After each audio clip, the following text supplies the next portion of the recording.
I have been playing this strategy for more than 10 years and I have beaten a lot of strong players with this.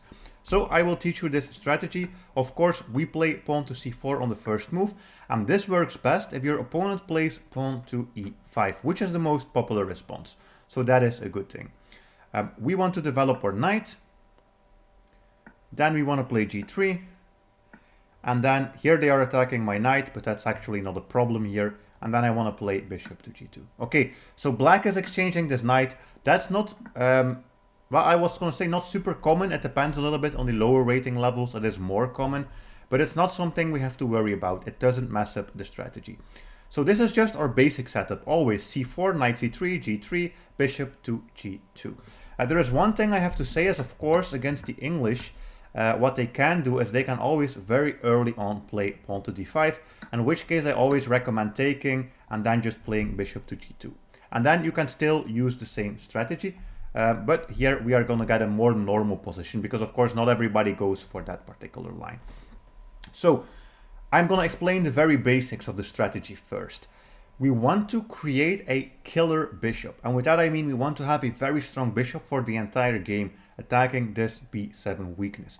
So moves I don't want to see here are moves like, for example, pawn to e4, blocking up our own bishop. There are some cases where you can play it, yes, but in general we're not going to do it. I'm going to try to keep this diagonal as clear as I possibly can, especially clear from enemy pieces. That is very important, and especially enemy pawns. Those are the most annoying ones. What I want to do here is I want to, of course, develop my knight and continue a little bit like normal development. But yeah, they can attack my knight, they can put a pawn in the center, and it's a protected pawn on my bishop's diagonal. So that is completely terrible. I don't want this to happen. So very common is the move d3. And we want to create this triple pawns and a pawn chain here. And basically, we have a complete light square strategy, as you can see. We are aiming at all of the light squares basically with our pieces. If our knight was still here, of course the knight would also be doing a light square strategy, and their bishop could have, for example, been here on e7. Here it's not the case, but it's fine. We still want to go for this light square strategy. What I want to play now is I want to play knight to f3. And I want to just continue with development. And then it depends a little bit on what our opponent is going to play. But e4 again, and I mean, if we take this now, again, there are suddenly pieces in my bishop's diagonal. We don't want that. So we have to always make sure they cannot block the diagonal. Very important part of the strategy. So I will play queen c2, which is also a common plan because it reinforces this e4 square. Okay, now I can finally play my knight to f3. And they play the knight to c5. So that is how it's going to go. One thing we do have to be careful about is I'm going to show you that variation as well. Is if they, not this of course, they would be dropping their bishop. If they play this, this, this, and then if you castle, you are actually running into some lines where they can play a queen to d7. And sometimes it can be annoying if they go here and they try to exchange your bishop. So that is something to always be careful about, that you don't allow them to go and exchange your bishop. There are things you can do. Castling early helps, playing h3 helps, and playing king to h2 to protect your pawn also helps. But it all depends on the particular variation. I'm thinking, for example, I'm going to move this rook, play this, then they take this, for example this. They can do it with queen c8 as well. And now we are already in a position where we are going to lose our bishop. And that's not what we want. One thing that you can do is if they don't go for it immediately, for example, they play rook here, we play this, they play a random move first, we castle, and then you see that they are preparing to do this trick. The best plan is to play h3 yourself, so that if they try to go for the attack, you can play your king to h2, and you can protect this twice. Because we never want them to be able to come in with the bishop and trade off that bishop. My opponent here is doing a special maneuver with the knight to c5, trying to counterattack here some of those light squares. But yeah, we are going to have to always think, can they push this? So what I would like to do here is I would like to castle, but my opponent would be able to play the pawn to e4. And again, that's not part of our strategy. We want light square control. If we had a knight here, that would be a helper. We don't. So I'm actually going to play a knight back to d2. So I have more control here over the light squares. So they cannot push. Interesting choice that they want to play the bishop here, but I already know what's going on. I am going to play h3. They are going to go back. And then, of course, we can castle. Because if they try to do the queen bishop team up, we would have been able to play here our king to h2. My opponent is playing some zigzagging with the bishop, trying to attack our queen. It doesn't really matter. I do want to keep my queen here. I think that's a great square for the queen. Also, of course, we don't have a lot of space to maneuver, except for this diagonal. So I'm going to play knight to b3 here. Okay, so always keep in mind the same idea. We want to keep the diagonal open. And you can already see how just this simple idea, suddenly we have so much control over all of these light squares.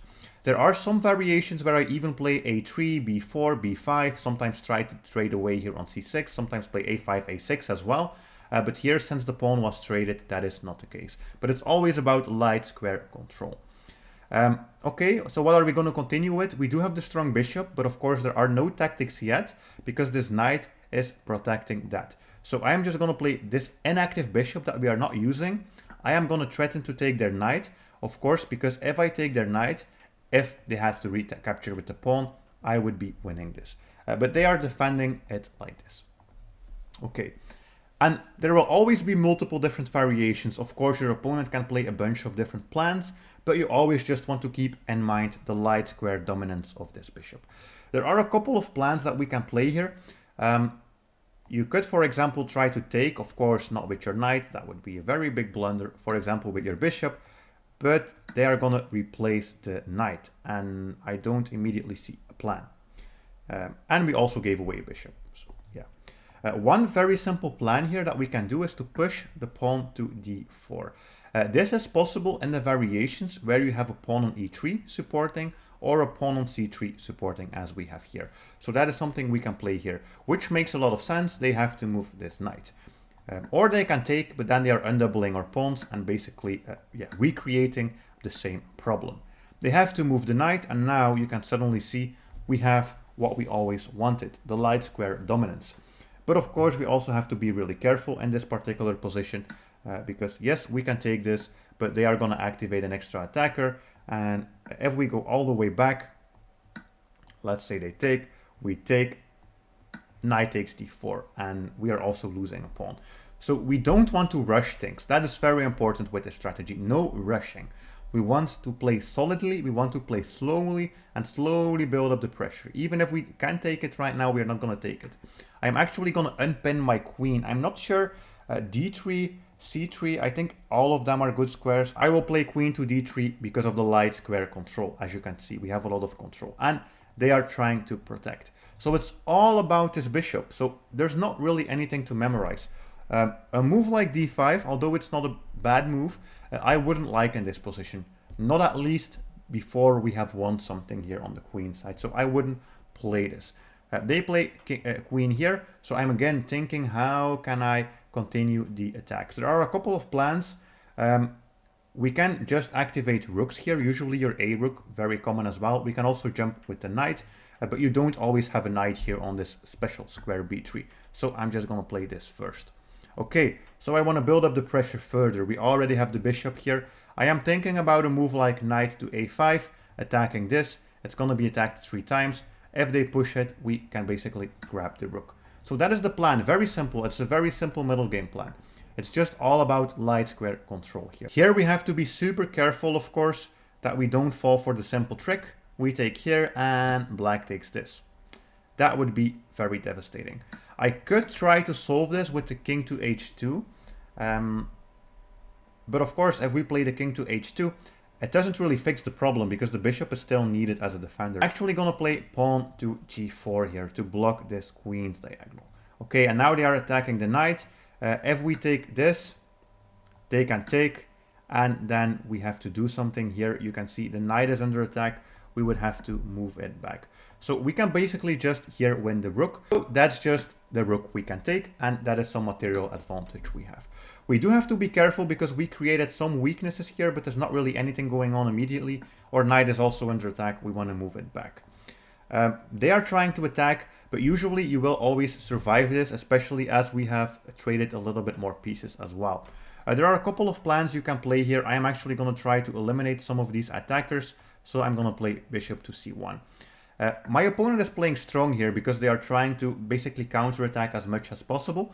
Now that our bishop is gone, of course, we can start playing moves like this as well. And now we are creating a little bit of a triangle here, and we are trying to keep our king as safe as we possibly can. Keep the rook close by, keep the queen close by. And I know this position sometimes looks a little bit scary, but you don't really have anything to worry about. And now we are just up material and we want to convert it into the endgame. So I'm going to try and get this knight out of my position. It's a very annoying knight. We can take, and then play rook g2 as well. So I think that looks fine. Yep, that looks fine. And they play the queen here. Okay, so we can grab a free pawn basically. It's fine. And now a bunch of trades going on here in the center. I do have to calculate a little bit. Taking this, we are somewhat activating their knight. So I'm not super sure about that. Taking this looks easier. Yeah, they are going in with the queen. But again, we have a very solid structure here with this triangle. And this triangle is something you can actually create quite often with the pawn to f3. Once your bishop, of course, is gone. So my opponent is basically helping me here. They are somehow feeling like they need to trade all of the pawns and all of the pieces, but it's not gonna work. The king is still very safe. This triangle, this rook, everything is safe. What I want to do now is basically simplify the endgame. So as soon as you are up material, what you want to do is you want to trade as much as possible. We want to make the position easier to play. So I want to trade queens if I can. If they don't want to trade queens, we are just going to see if we can attack this weakness. And if we can grab a free pawn as well.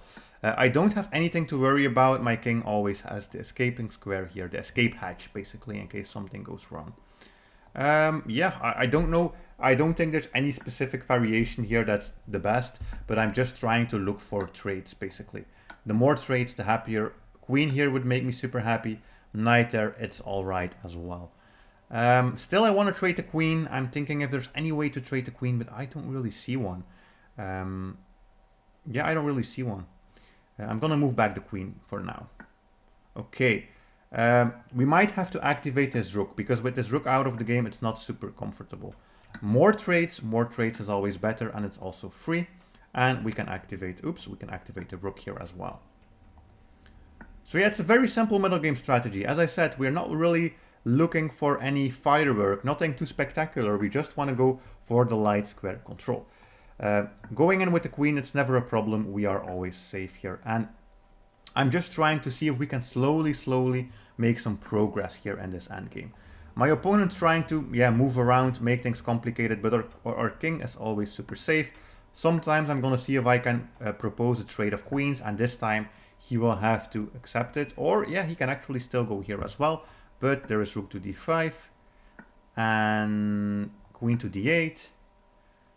And now, finally, I get my trade that I have been looking for so long. And now, it's actually quite an easy endgame. We can just push, cut off the king as well. Try to push, maybe win the knight. Rook d7. And we cannot push, otherwise the king would take. So we have to actually move the rook. I'm thinking if we can push, but I think the king will always come in. So it might be best if we just leave everything here and then start playing on the king's side. Okay, and if they move the king away, now it's very easy. We should be able to make a queen here. We can actually just make a queen.